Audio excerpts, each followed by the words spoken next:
So, welcome, All right. welcome back to Bump in the Night, where when this airs, this would be Thanksgiving. So, happy early Thanksgiving to all Happy our early listeners out there. Thanksgiving. Hopefully, you're enjoying a lot of turkey, ham, some No, chicken, free the turkeys. Don't eat turkey. Have tofu. tofu. Yeah, if you're invited to a Thanksgiving dinner that has tofu for dinner, I suggest you leave immediately and find the nearest Chinese restaurant place. I'm all for Chinese food on Thanksgiving, by the way. Right? It's so good. It's no cleanup.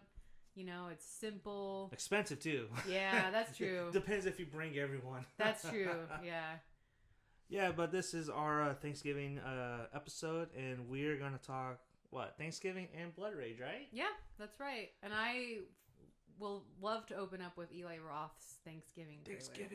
Thanksgiving. That to me is like the best trailer ever. And I really want it to be a movie. And they were supposed to make it a movie, but it's like delayed. So I don't know what's going on. I don't know if you can make that movie now, though. He needs all that cast though, like Michael Bean or whatever how you pronounce his last name. Yeah, Michael Bean. Yeah. That one part where he's like kneeling down, and there's like blood, and he looks at it and he goes, "Son of a bitch." So yeah, it's blood. Yeah. Hey, you know, I think I read somewhere that was actually a throwback to the Planet Terror. Oh, was it? Yeah, because Makes sense. with Jeff Fahey, like, yeah. he's I'll tell you what the secret sauce is. I'll tell you what the recipe is. Oh, the recipe. And then he tells him, and he's like, "Son of a bitch." I just love that because it's so classic. Like every 70s, 80s horror movie had like that type of line or character. You know, to me, I feel like that's the closest we'll ever get to like an old school 80s slasher. I know. And it's just so, like, I used to post that every year on Facebook for Thanksgiving, and everyone would get offended because the part where the girl is like jumping on the trampoline.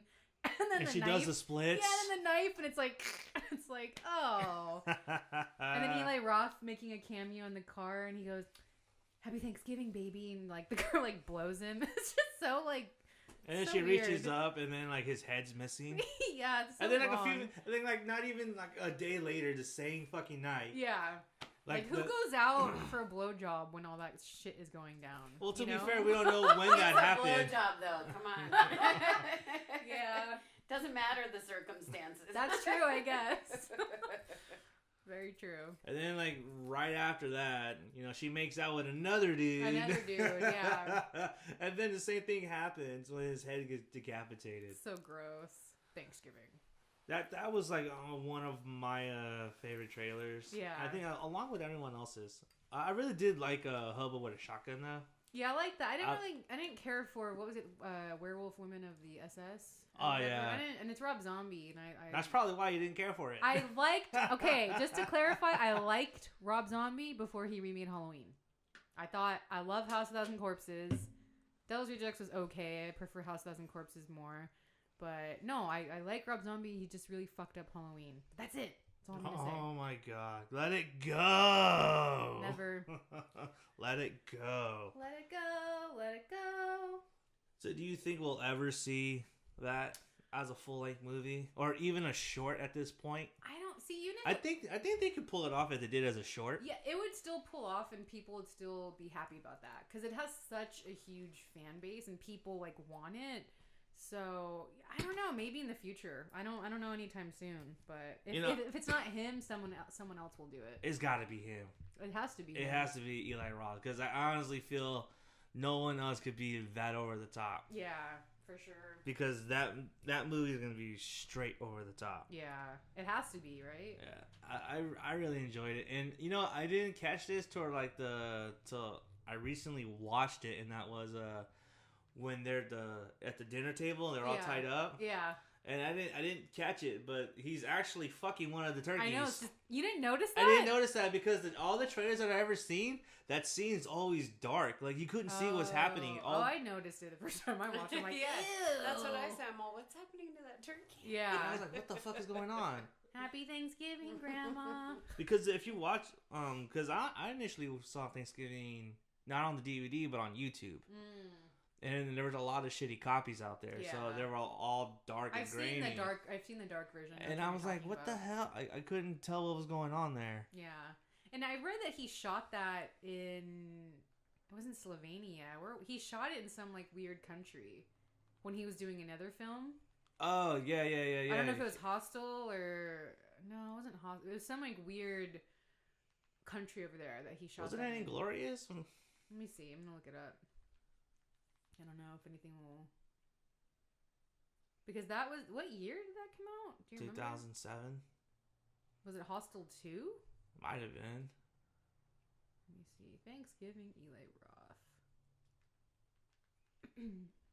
Because it had to been either Hostel or Inglorious Bastards. It has an IMDb credit. Does it really? Yeah, I think so. Oh, no, this one says in development. Okay, so it's still just like... Huh. Yeah, 2007. Oh, he's an Aries, of course. Eli Roth? Yeah. Oh, it came out 2006. Oh, did it? I don't know where I read that. Oh, no, there's another movie called Thanksgiving. Oh, that's not his then. Okay. Interesting.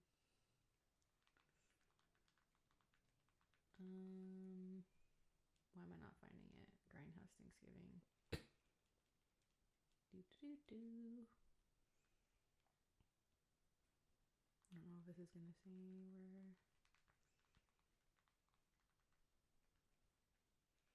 where.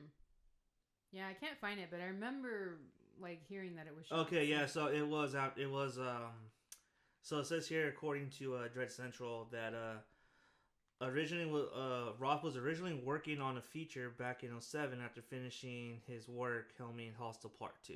Okay.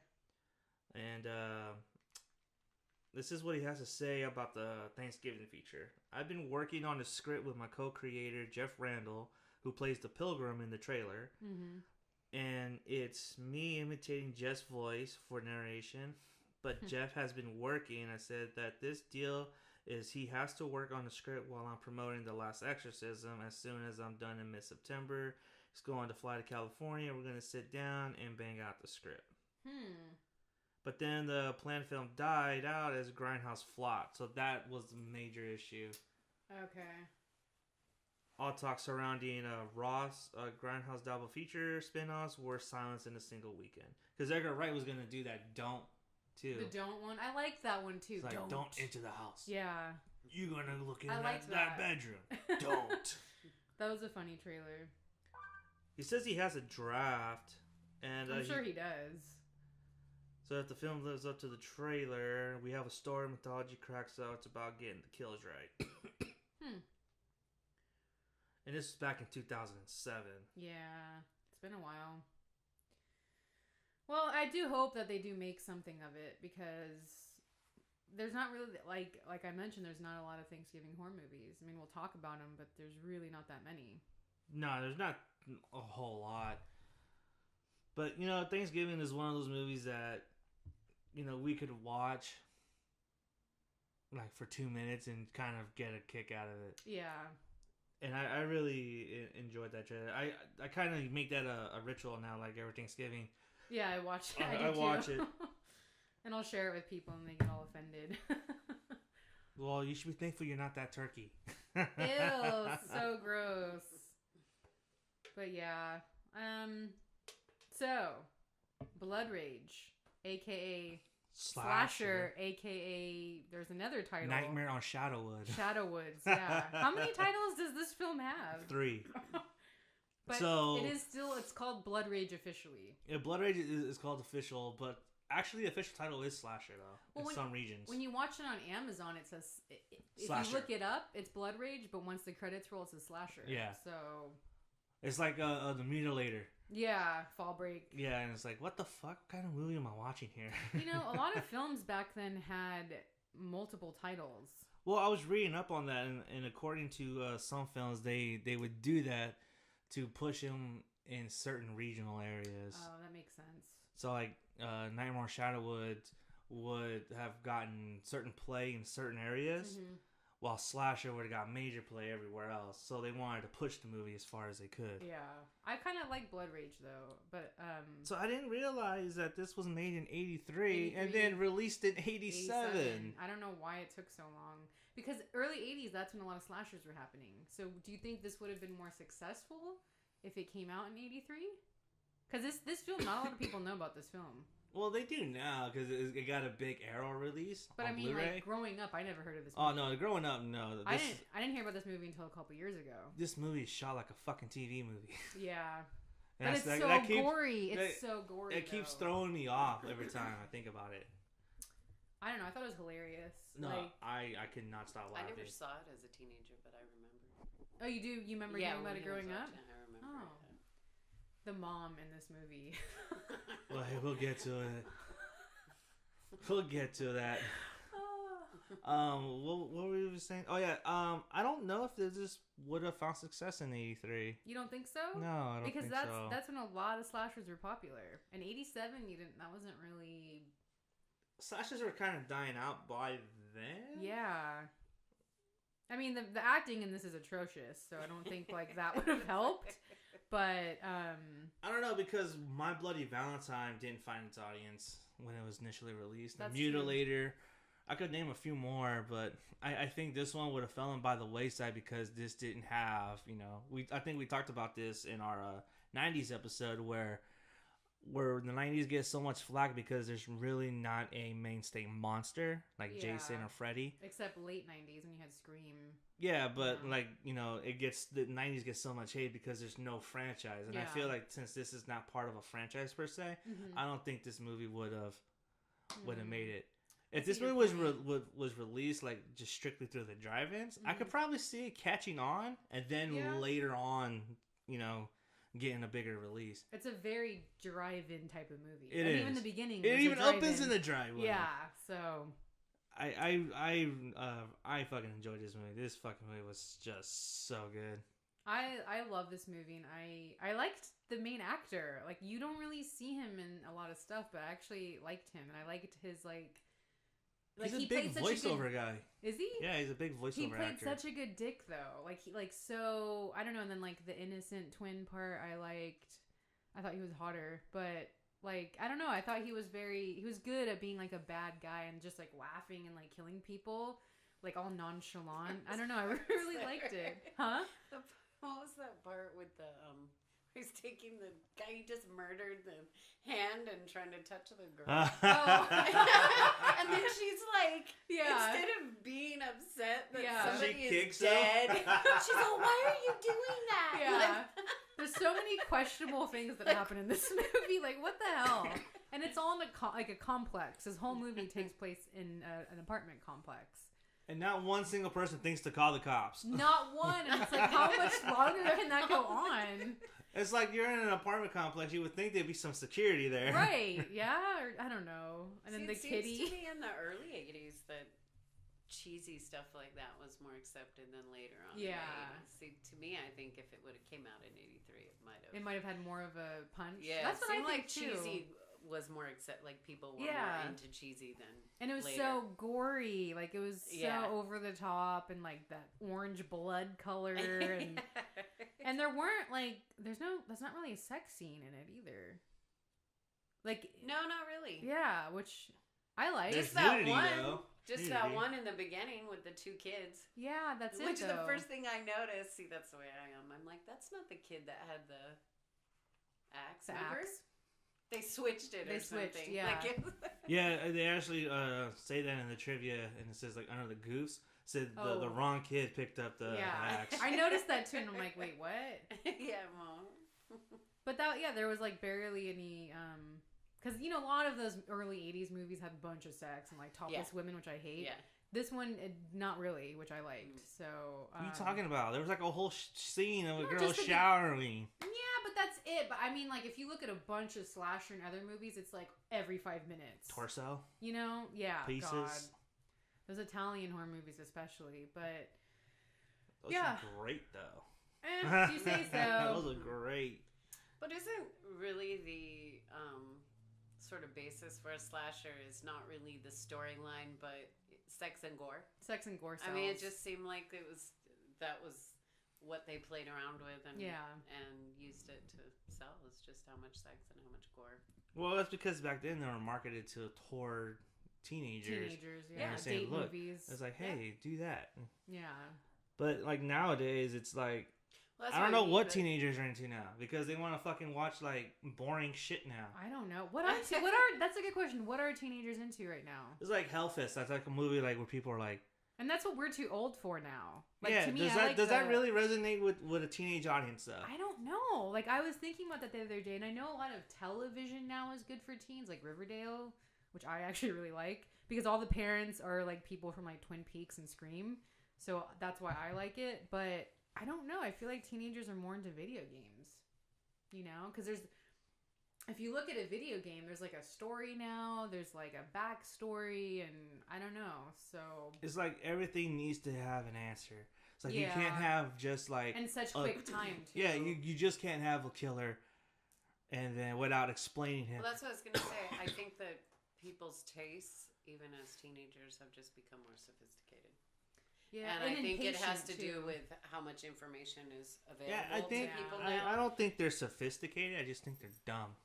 They're spoiled because they have so much access to stuff now. Well, I just think that there's so much information now that their interests have become more sophisticated, as opposed to in the early 80s, even though there's horror movies have been around a long time, it seems like horror became more mainstream around that time. So it was new, and it was like oh, what is this? Oh, we're allowed to see this kind of stuff. When you have movies like Poltergeist, Texas Chainsaw Massacre, The Exorcist, when you have Nightmare on Elm Street, Friday the 13th, Psycho to an extent, like those movies really crossed over and really made it to the mainstream. Mm-hmm. But when you have a movie like Maniac, not to go off on a tangent, but this kind of connects because Maniac also is kind of like Blood Rage in a way.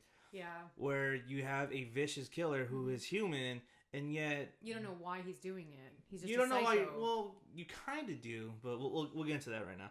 But what I'm trying to say is that they deal with a lot of the adult themes with the nudity and the gore, and they pushed it to an excessive amount where it's exploitive. Yeah. And look what happened to that film. That film got fucking protested against as soon as it came out. Yeah. Because there's a scene where he fucking scalps a woman. They thought they said that it was misogynist, anti-woman, which you hear a lot about in the horror genre. But we always have this debate, or not a debate, but we agree on it that there's always a final girl, and that women are actually the heroes in horror movies most of the time. So I don't know. And back to the teenager thing, I think too. But see, that's a movie though that was like a teenage. That's supposed to be like a teenage. Not. To me, that movie felt more adult. Yeah, that was adult, but I'm saying it carried the same kind of tone. The formula. Thank you. The formula as a Blood Rage, you know. But Blood Rage was a movie that took its tone and kind of made it more comedic. It was very comedic. Whether intentional or not. I don't know if it was intentional or not, but I think that's why this film didn't get. I don't think that's why it didn't capture its audience at the time. At that time, yeah. Especially with being released in '87. Yeah, that's when it was born. Just dating yourself. But when you're released, I think if this was released in '83, I don't think it would have caught on because it was funny. I don't think people would have gotten the jokes. Yeah, maybe because it was like around 85 because '87 you had Freddy started cracking one-liners. I didn't think it was supposed to be that funny. I think they just it was. That's what I'm saying. That's what I'm saying. Like intentional or not. That's what I'm saying. Intentional or not. I laughed about. I was like, I don't know. It looks like they had fun with it. It looks like they had fun with this film to me. But see, like in '87, you had Freddy doing one-liners, and then this fucking guy is cracking one-liners. Yeah, and so you're like, oh. Okay, Freddy's doing it, and he's a big star right now. Let's release this and see if this catches on. But I wondered, I couldn't find any information. Do you know why it took so long for them to release it? I couldn't find that either. They said they shot it in '83, and then it wasn't released till '87. Yeah, that's all I found on it. I don't know. So usually when that happens, it's usually a rights thing. Studio rights, yeah. So that's probably why. Because around that time, you had a lot of people like, you know, producers janking studios. Yeah. Like Pieces. Like, you know, the guy that produced the movie ripped off the director and, you know, never been heard from again. Nightmare on Elm Street is a little more of a well-rounded, sophisticated, more of a thinking horror movie than Blood Rage. Oh, I do. No, but that's what I'm saying. No, like, but I'm saying in '87, like I'm saying like '83 from '80. I think 85, that's why 87? it didn't catch on. No, because it was sort of because in competing Dream with ones Warriors, that were Dream more Master, thinking. you had Dream Warriors and Dream Master coming out around that time. In Dream Warriors, you start to see Freddy start cracking one-liners. Yeah, that's when he gets. Yeah, like, but comedic. they're still more intelligent. Yeah, but like it makes the character feel more well-rounded instead of just being a cheesy what's like this is ridiculous. It's not ridiculous. Like that movie was ridiculous. That's what I love about it. That it was so ridiculous. It was a fun movie. Yeah. But it was so ridiculous, and then Nightmare on Elm Street has. But I'm not talking about Elm Street. I'm not talking the first one. I'm talking about its sequels toward the later end of the 80s. But the one-liners were pulled off, I think, in a more you got. Have you ever seen Dream Warriors? I'm just curious. I don't remember, to tell the truth. Okay, because in Dream Warriors, he started cracking one-liners. I was a teenager at that time, and I did go to the movies. Okay, but I'm just saying for the sake of argument, at this time, Freddy was big because Dream Warriors made him a little bit more funnier. But whether I've seen it or not, that's not my point. But that was my point. My point was that in Dream Warriors, is that Freddy was funny, and that's why I thought. The producers thought, okay, Freddy's making jokes now. So you think Let's that's why see they held if they off could putting that movie out? No, I just said that thing was a rights issue why it wasn't released, and I thought because of the timing, like, okay, here, let's release it here. You ever see that meme of Michael Jackson eating popcorn in a theater? Like, this is Yeah. how I feel watching people fight. That's me in the corner right now. My point is that I think that it coming out later didn't do it any justice. It would have done better earlier on. Because like Freddy's one-liners, you felt like you understood the character more with his one-liners. Mm-hmm. Like his sort of flippant, like, ha ha ha, I'm gonna kill, like it, but it was more intelligently pulled, like more of a thinking. Then this one is just like sheer ridiculousness, which is awesome. And half of it was funny when it didn't even mean to be funny. Yeah, his one-liners were meant to make you like go. And the mom's one-liners to me were like. But what's going on? Let's get into the story of Blood Rage. So this movie, like we said, starts off at a drive-in, and the mom first of all, it's a mom who brings her like sons on a date. And they're twins, and how old are they at this time? Like 11, 10? About 10 or so. Okay, 10-ish. And they're in the backseat sleeping, and she's with the guy, and he's trying to, like, have sex with her at this drive-in. And the boys decide to, like, escape and, run out and, like, I don't know, like, run around the drive-in. And one of them comes across a couple having sex in a car. And he fucking axes. Wait, where does he even get the axe? Back of the truck. Oh, that's right. Okay, so then he gets that, and then he like butchers the guy in the face, which was awesome. Like some good gore action going on. And the woman's like naked and freaks out and like runs off. And then the son frames his twin brother that he did the murder. And then that whole scene is just awkward. Wait. So the wrong kid picks up the axe. And the next frame, the other kid, you see the other kid holding it. Yeah. And the twins are dressed differently. So one's wearing a blue shirt, one's wearing a white shirt. Yeah.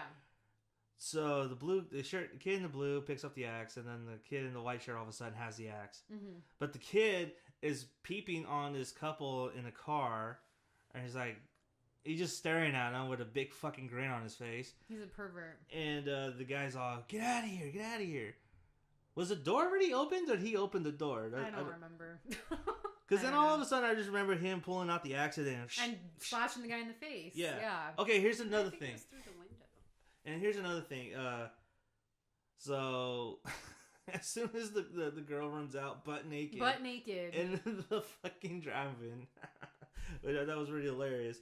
the twin just puts the axe in the other twin's hand. But he does that with all the people. And then smears the blood right on them. But and all these kids... But these people are witnessing Yeah, they're this. watching it. Yeah, and they're not thinking about, like, what's going on? Yeah. And then they're all... It's like a Pee Wee Herman thing. Like, they all gather around. And it's like... They obviously just saw what the kid did. I don't know. I thought that was hilarious because that was, like, bad writing. But, yeah, then it goes to, like, how many years later? Like, 10 years later or something like that? 10 years. 10 years later. And then you see one of the twin who's like all like with his friends playing, what's that game? Flag football or whatever? Or is it just football? It's just football. Just football. With a girlfriend, and like he's all high and mighty and like successful, and they're on college break or whatever. Meanwhile, the other twin is in like this... they call it a school, but it's not a school. It's like a psychiatric ward. It's the polite way of saying psych ward. It's code word. School? Yeah. That's weird. I never heard of that. But yeah, so then it's like when my stepdad always went to jail, and my mom always say, "Oh yeah, he went to work." Oh, quote unquote. But so he's like the innocent one has been in school this whole time. And did you know that the doctor's actually the producer? And no, I didn't know that. The actress like backed out. Something happened with the actress that they casted last minute, so the producer stepped in as the doctor. I thought that was hilarious. So that's the producer, his doctor. And then the mom, the mom cracks me up because I don't know what her deal is. Like I don't know if it's acting or if she's supposed to be funny or I don't know, because this actress is in a lot of movies. She was actually an acclaimed actress. She's an acclaimed actress, and like to be that bad, I don't know. Like she was my favorite character in the whole movie. But I don't know. On purpose? I don't know what's going on there, but she's very wonky and wacky. I don't know. I can't explain it. Like something isn't right. I don't know. But so she visits the innocent one, but she doesn't know he's innocent. And then it's Thanksgiving, and she's got another new boyfriend, not the guy that she was in the car with, but it's like he doesn't own the complex. He just like works at the apartment complex that they live in. And they're having Thanksgiving dinner, and the evil twin is there with his girlfriend, and the boyfriend is like, "Oh, we're getting engaged," and that's when you see him like get pissed off, and like that's when he transforms into his evil side again, and then it just like there's like a new girl in the complex, and like he's flirting with her, and I don't know. There's all this stuff going on. Is he though? I think he was. Yeah. He's like, I'll come and watch you babysit. I just think he was naive. No, he was flirting with her in front of the girlfriend. Because then you see the girlfriend. Because he visits her later on and doesn't do anything. But you don't see that till later on. But your first impression is like, is this guy really gonna fuck around in front of his girlfriend? Don't you think they sort of hint that he has some kind of weird sexual obsession with his mom? With his mom. That's what I was thinking. Because that's what seems to be what triggers him. Yeah. Whenever she's with another guy. With another dude. Yeah. That's what I was thinking too. Is it like a psycho Norman Bates kind of thing going on here? I don't know, but because her announcing the engagement sets what him off. Triggered him. Yeah.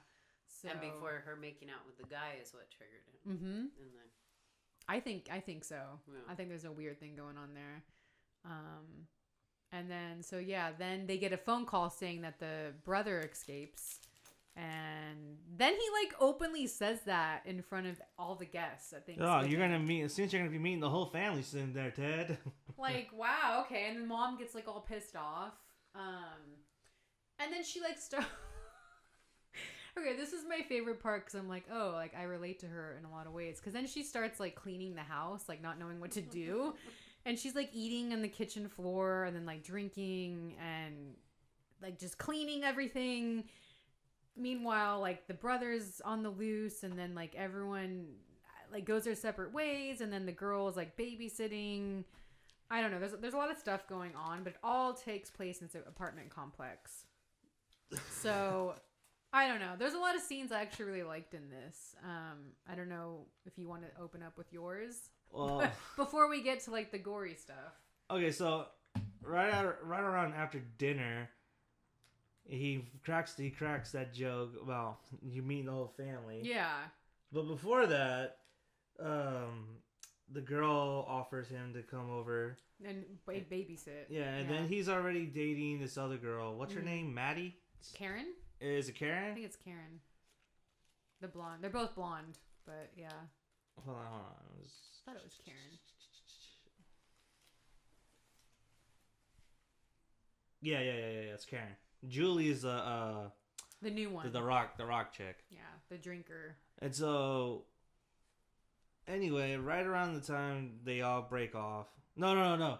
So the psychiatrist knocks on the door with a guy, yeah, and he's got a gun. He's got a gun, and then he pulls the guy and puts him and throws the twin up against the wall. Says, "Yeah, I got you now." Yeah, and the psychiatrist's all, "Hey, that's the wrong kid." Yeah, and then the mom comes out. She's like, "Is that a gun?" Like the way she says it, though, it's so bad. It's so. Like, oh my God, is that a gun? Yeah, and it's like. Is it a gun or is it a BB? No, it's a tranquilizer. It's a tranquilizer gun. Yeah. But there's another goof where it's a tranquilizer gun. Mm-hmm. So right when he dies and the twin finds him and he picks up the gun, it's a different gun and it's a real gun instead of a tranquilizer gun. That's right. And it's like, wait, that's not... That wasn't the one. That's not the same one because the other one is black and the other one was silver. There's so many like goofs in this movie, but it's great. So I'm trying to think what part. Okay, so one of my first favorite scenes is the I guess the fiance of the mom. What do you call that? He's not the owner. He's like, I don't know, manager. Is he the manager of the complex?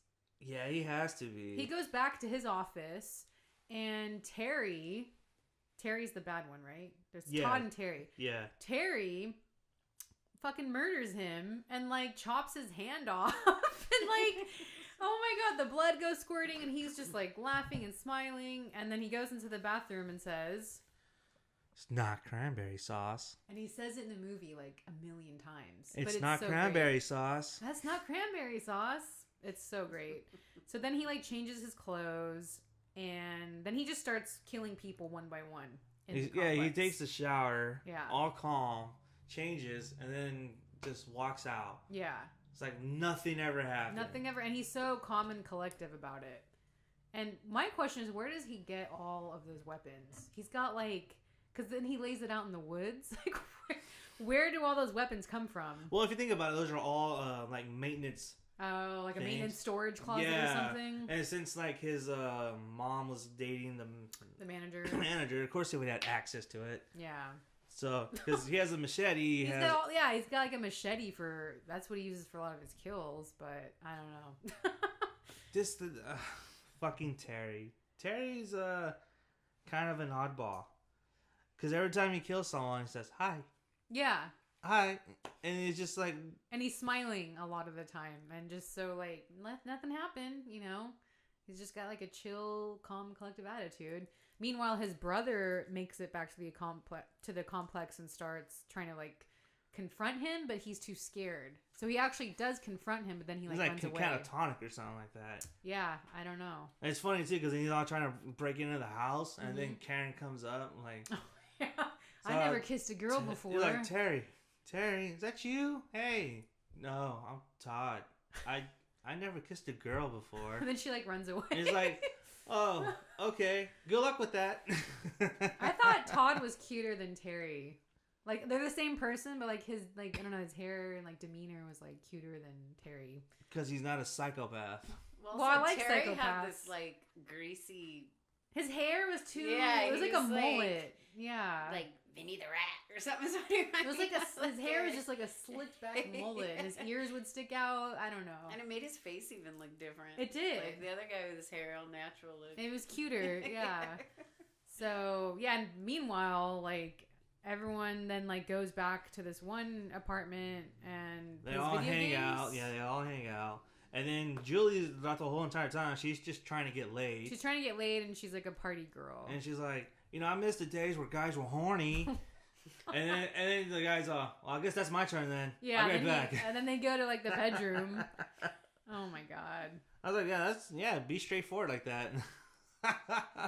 And so they go to the bedroom, and then they wait a while. All of a sudden, there's a POV shot of someone looking into the window. Yeah. and then you hear a scream. They both get up. Karen and the other guy get up. That's like one of their friends. Yeah. And then they run in, and then they see Julie like all like her face is messed up, all swollen, and the other guy jumps out of the closet like ah. They fake scare them. Okay, so where the fuck did she get all that makeup from? Yeah, I don't know. I'm like, how did they? Yeah, there's a lot of like, how did that happen? It's like moments in this movie. So did they go into the production truck and snag some of the equipment? I don't know. I have no idea. I mean, this movie is just so hilarious. It's so over the top and hilarious, and I can see why it's like a cult. It has a cult following now, and yeah, I don't know. I like to watch this around Thanksgiving every year now. Make it one of my marathons because it's funny. It's not scary. It just is like. And it's 87 minutes. Yeah. Not even that long. And then, okay, the music in this is amazing. I love the freaking soundtrack to this movie. And I've told you that one time I had a hard time finding it. Like, it's not really available anywhere. But I just love the music to this. And I don't know. If you like cheesy acting, the gore factor is up the wazoo in this. And a cool, like, synthesized 80s soundtrack, you'll like this movie. It was so ridiculous. I kept expecting to hear someone come around the corner and go, "Garbage day." Oh my god! Yeah, I love that movie too. Yeah, so it is up there with Garbage Day. And the trash can lifts up that shot. We would reenact that in film school, and like every time we had to take the trash out, we're like, "Garbage Day." The eyebrows again could not control his. Oh my god! I found a whole video montage. I saw that. Yeah, his eyebrows. It's like another character. Every time. It is so up there with that, though. That would be good back-to-back holiday marathon for sure. But that would be. Oh, another one of my favorite one-liners in this is the mom is like in bed, like drinking wine and like doesn't know what to do with herself, and the brother comes in and she says something to him, but then after she's like, "Oh, and put a sweater on." Like, the way she says it, it's though. Like, put a sweater on. It's please. cold outside. Yeah. It's like, what? It's like, she's like in a different movie or something. I don't know. Because she's so entertaining, though. She sticks out like a sore thumb. Yeah. Everyone else in the film is like bad, but oh my god. Maybe she didn't know what kind of movie it was. Yeah, that's what I'm thinking. Because she really acted over the top. I always think when I see...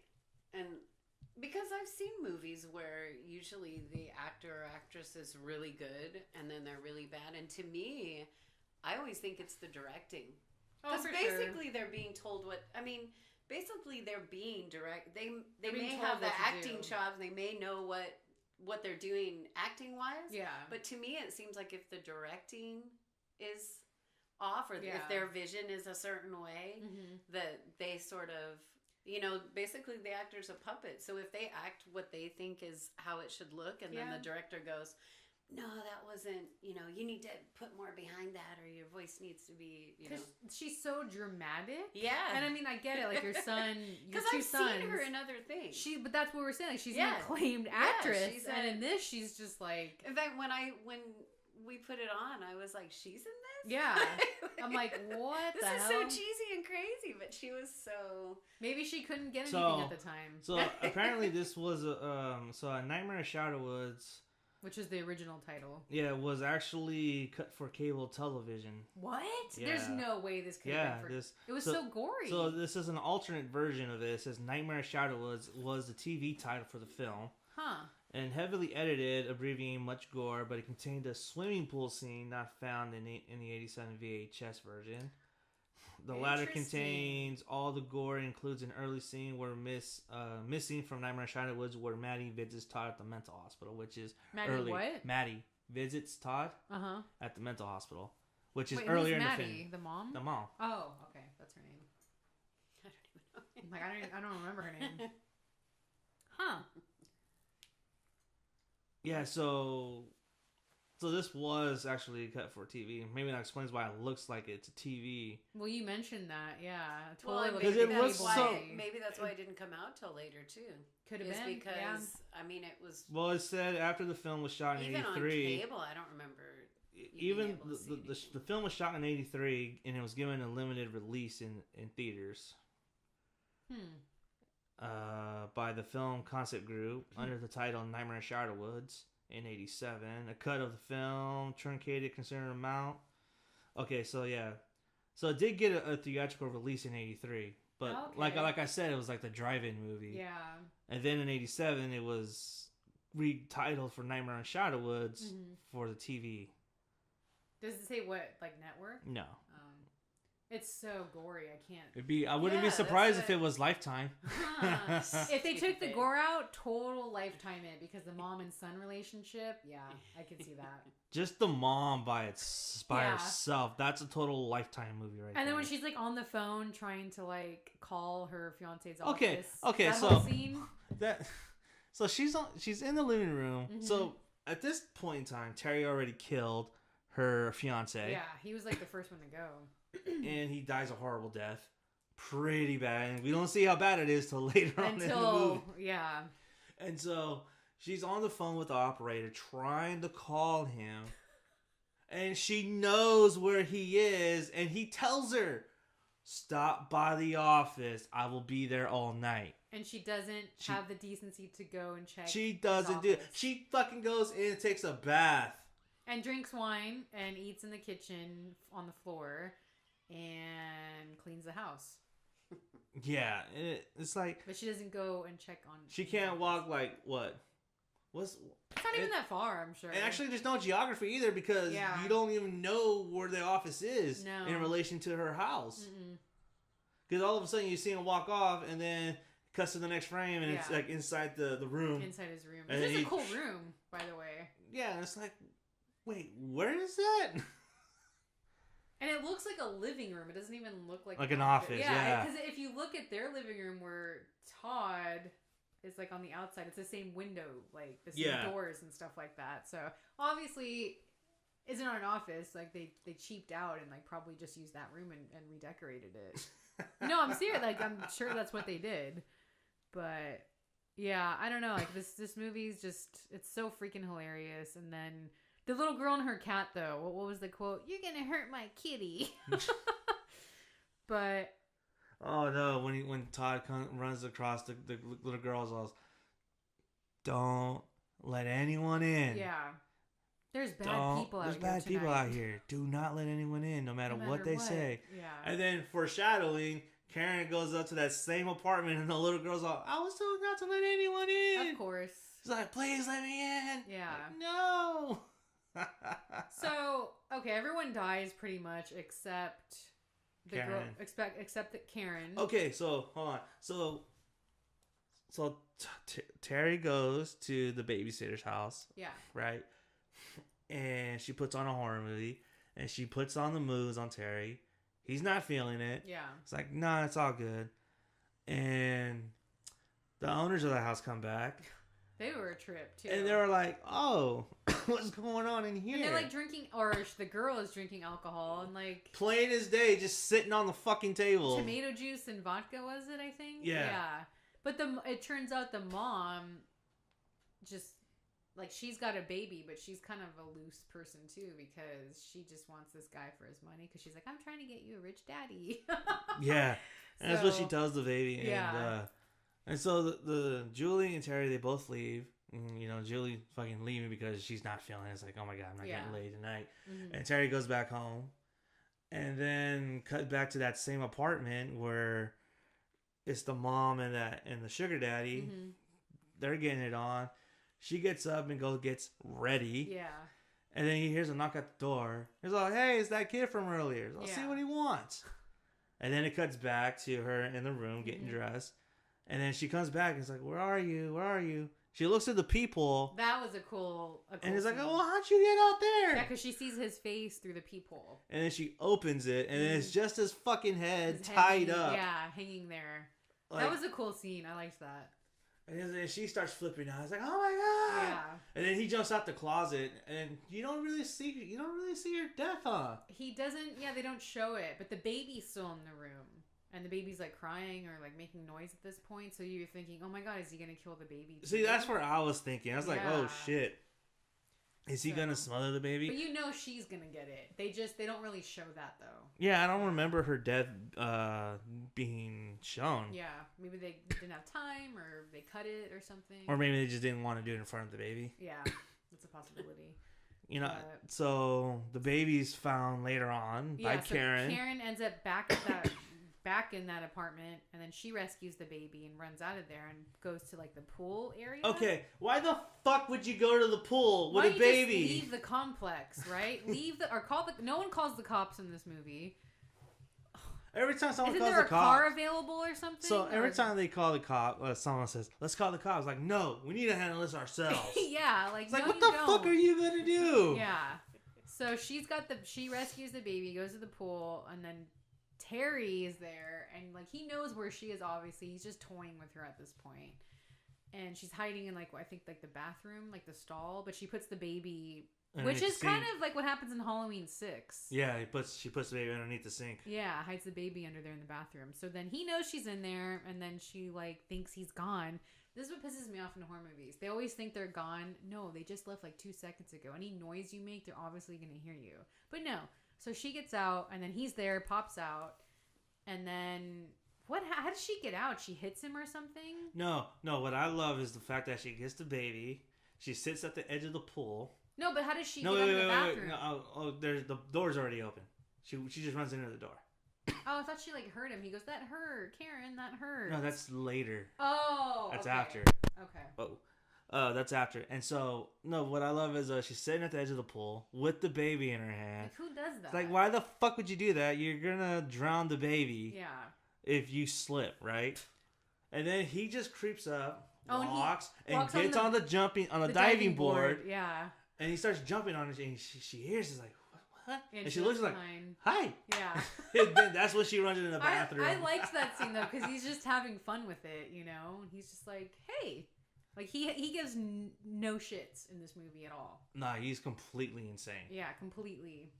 But then, so then the bathroom, and then she hides, and then they come out, and then the brother, Todd, the nice one, ends up there, too, and then... This is where it gets really fucked up, I think. I actually think this movie has a really fucked up ending. No, it does. Like a really melancholic, like not a happy ending. That's a fucked ending. Because when we get to it, we'll talk. We'll talk about that a little bit more.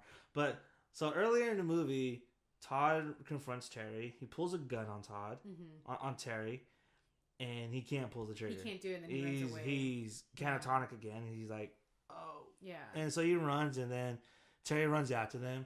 And then one of his friends runs with him. Mm-hmm. And then, for some reason, he grabs a machete and kills his friends. And kills his friend, like, shh. Yeah. Like, no sympathy, no emotion. Oh, no. Before that, though, his friend grabs a machete, says, what is that? So it's not cranberry sauce. Yeah, for the millionth time. And he's like, hey, it's not Ted. It's not cranberry sauce. Here, let me see it. And he sticks him. It's not cranberry sauce. And then he gets it and licks it. I don't know. No. That was in the shower. That was the shower. Yeah.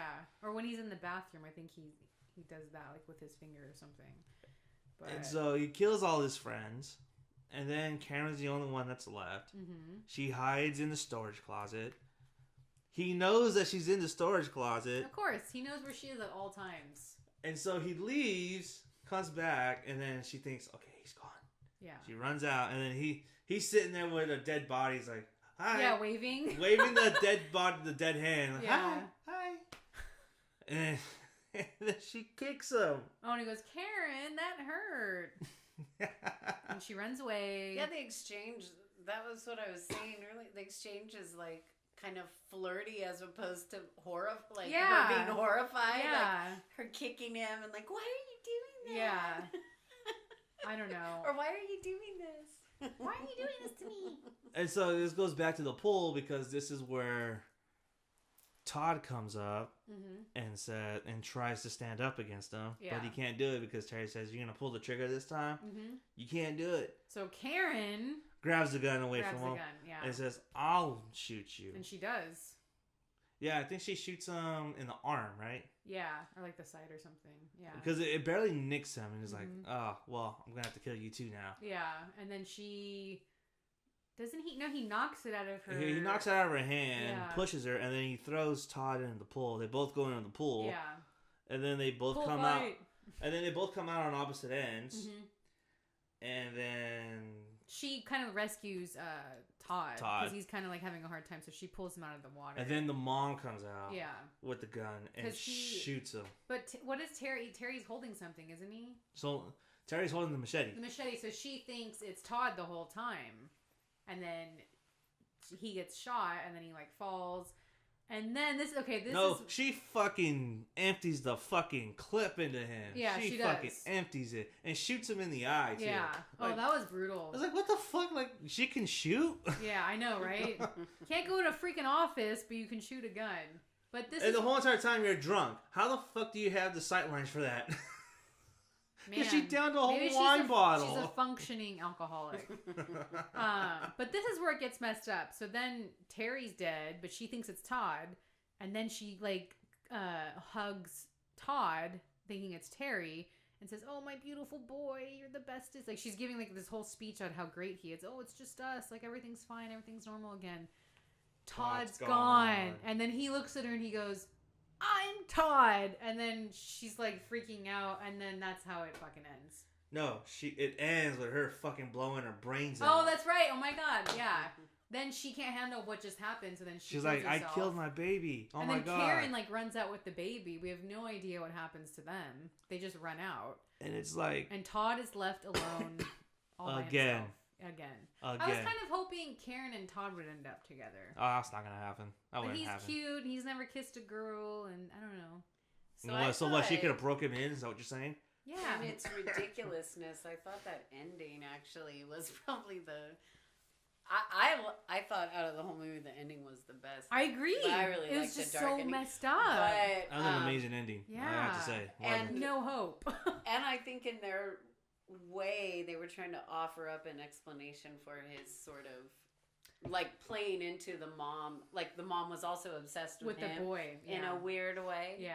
Like how she had no qualms about killing the other one. And then finding out Terry was the one that was, instead of like, oh no, he killed all these people. She's like, no, like, no, not Terry.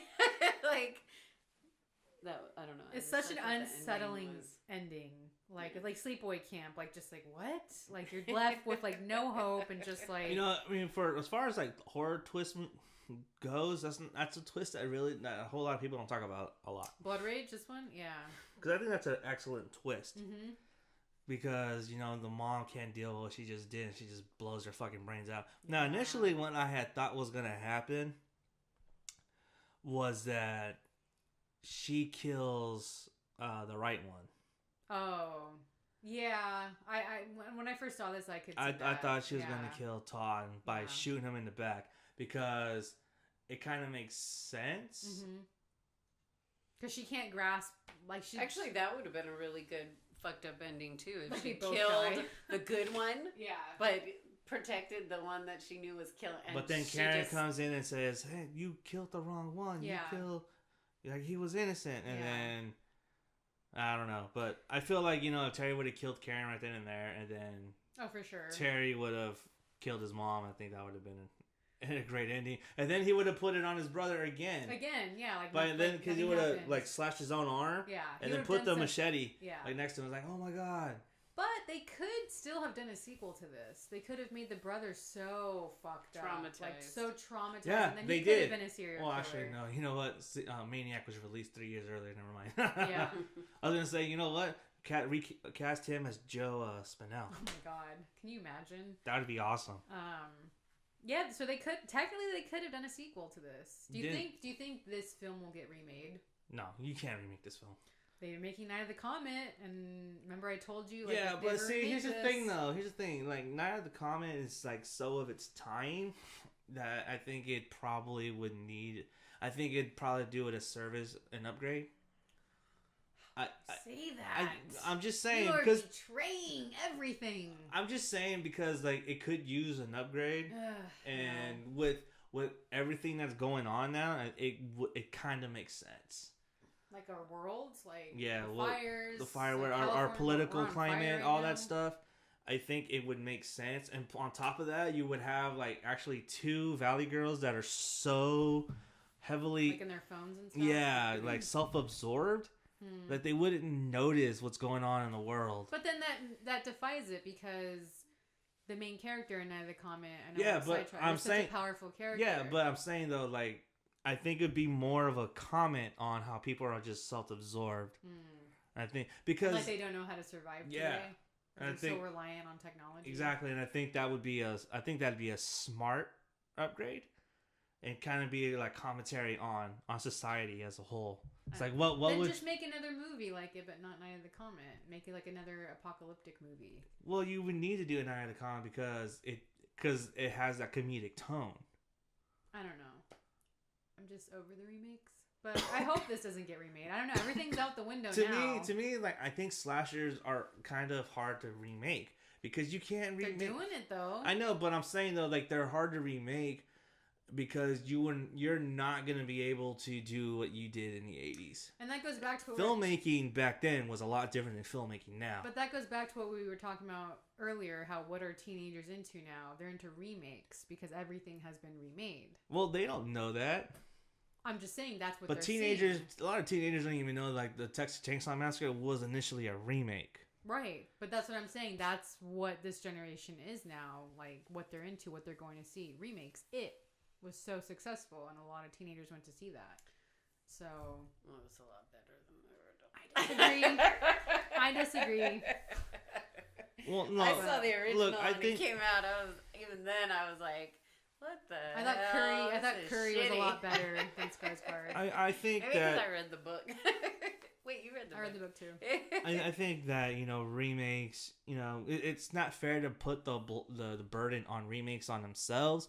It's just horror in general is but they're not hard. Even, like they're remaking more than they're fucking. Okay, I'm gonna just get this off my chest. They're fucking remaking Clueless, and that pisses me off. Clueless is like one of my favorite movies. And the writers from like Girls Trip. Yeah, with Tiffany Haddish and all that shit. Oh. What the fuck? So they're not even just like remaking horror anymore. They're doing let's just stay on topic really quick just for the sake of argument. Just saying though, what we were saying earlier, what are teens into? Remakes are so popular now, so that's what they're watching. But see, here's the thing. It's not fair to place it on remakes in general. I'm just saying. Look at the horror movies that are coming out now in the mainstream. Yeah. Movies like Slender Man, The Meg, which did so well. It was so Polaroid, Dark Web. So stupid. They're making a sequel to The Meg. I mean, it made over like what, 250 million. I cannot get back the hours of my life. Okay, so look, I mean, again, teenagers are into those kind of movies, and so we're gonna get crap. Yeah. In general, and look, I don't know if you read. This is a point of discussion for our next episode. But did you read that Vogue article? Yeah, I did. And did you read the shit that they were talking about? It was crappy. And it's like, why is Vogue even talking about that? And I like what Fangoria did. Like, yeah, what they came back with. But the only thing I will agree is this wasn't the best year for horror for sure. But it did have some good contenders. Yeah, and they took the movies that were good horror movies. Out of their narrative to fit their own narrative. Yeah. It's like, how the fuck are you not gonna put in what was that? What was a movie earlier this year? Which one? Hereditary? Yeah, Hereditary. Mm-hmm. They didn't talk about that movie. They didn't talk about The Strangers too either. They didn't talk about that either. Yeah. There's a lot of movies that, what movies they talked about? The movies I just Halloween. fucking listed. Yeah, I know. And it's like, come on, dude. How the fuck are you not gonna say, look, it wasn't the best year, but it was a solid year. It had some good contenders, for sure. Whether it be mainstream or independent, there were some good fucking movies out there. Yeah. It's not their fault. You don't know where to look. And it sucks, too, because I feel like a lot of movies that get released, and the Oscars do this, by the way, movies that get released in earlier of the year don't get... They forget about them. So you have to have them released in November, December, even January to get nominated. So I feel like a lot of horror films that came out early in the year, people kind of like skip that and just talk about the ones that like the summer blockbusters, like The Meg or Halloween. Like those are the only ones that they really talked about. So, and a lot of people forget The Strangers 2 came out. It's like, okay, wasn't the best, but it was still a decent sequel. But yeah, I don't know, like. Folks shouldn't talk about horror movies. Especially since they don't know a fucking thing about it. Yeah. You know, like know your fucking genre. Yeah, they're fashion. Know your fucking genre. They're not movies. They're not. You know, and that's going to be a point of discussion on our next episode because we're going to open with that. Mm-hmm. I only read half of it, but I'm going to read most of it so we can. I did agree though what they said with Halloween. Okay. But that was it. No. That was it. No. Look, at the same time, it's. Like they can't remake this movie because you wouldn't be able to pull it off with that ending. I wouldn't be surprised if they did, to be honest. You could remake it, but it wouldn't have that impact. Again, you know, you remake this movie, you lessen that impact of that ending. They could remake it, but it would be one of those like straight to video or straight to VOD or whatever. Just like Mother's Day, and I mean, there's a lot of. Hey, Mother's Day, that was actually pretty good though. But that was straight to video. Fucking Rebecca De Mornay. Yeah, I love her. Oh my god, that was awesome. But yeah, I don't know. Like, this movie is so freaking hilarious, and this was The Room before The Room. yeah, it was. Yeah, and I'm glad now. You know what? That you know people what? like you know it. what? You know what? I would support a remake if Tommy Wiseau did it. Oh, if he played the twins? Yeah. Oh my god! Knowing him, he wanted to be like vampires. No. It'd be him and his friend Mark. The guy that plays Mark, Greg Sestero. They're both twins. They're fraternal twins. But Tommy would want to be the better looking one. But the better looking one is the killer, though. Yeah, I know. Oh hi. Oh hi, Danny. Oh hi, Maddie. Maddie, don't run. Maddie, come back. Oh, I could totally see him doing that, like all sexy. Julie, come back. Come on. Haha, of course I won't have no vodka. He would just laugh and like have a machete. Yeah. If he did the remake, I would watch that. I'd watch that. But then again, I'd watch anything Tommy Wiseau does. So. Did you watch Best Friends yet? No, but it was shot in Big Sur. Was it really? Shot in Big Sur, yeah. I'm waiting to see that. I think it's coming out to VOD next month. Is it? Okay. Yeah. I heard about that like a while back. Because they just released a trailer for it a couple months back. I was like, oh my god, I gotta watch this. I love Tommy Wiseau. Yeah, but Blood Rage, I enjoyed the shit out of that movie. What would you rate this movie? How many Z's? This is Zuko approved right here. It's Bumpin' the Night approved? I second that. Yeah. Zuko approved and Bumpin' the Night approved. Yeah. For the record, we need to come up with a fucking a medallion. Oh yeah, we should. It could be like one of those, like you know how like the festivals have like those what are those called? Crap, I forgot. They look like Cadillac symbols. Yeah, I forgot what those are called. Yeah, we need. And it says bump in the night. It could be like crest. A crest. Is it a crest? Is it a crest? There's another word That's for not it. a crest. For movie posters, there's another word. Oh, on a movie poster. Yeah.